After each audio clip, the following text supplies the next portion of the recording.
Several small groups of internet bloggers in China have just taken credit for inciting the violent labor strikes and protests that have been breaking out in recent days. The bloggers, many of whom are a part of the striking Chinese labor force themselves, have been using extreme tactics to get their posts past government censorship.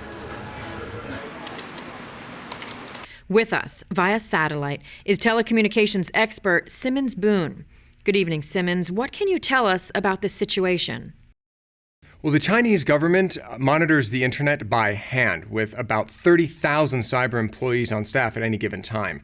They survey all the web traffic and individually censor posts from social media and even block entire websites. What are they looking for? The government primarily targets information that is most likely to cause protest, and they move very quickly, removing posts within hours, although many still make it through. So would you say the government censors are failing? Well, given the amount of traffic in the last few days, a censor's jobs must be particularly difficult. A group of rebel bloggers has taken it upon themselves to harass the government, continually posting pictures of the unsanitary tech factory dormitories, as well as publicizing the experiences of their friends who've been imprisoned in massive labor camps. Thank you, Simmons. The information released by the Chinese bloggers has enraged the rest of that country's working class, and the current nationwide labor strike is likely to gain new supporters despite the risks.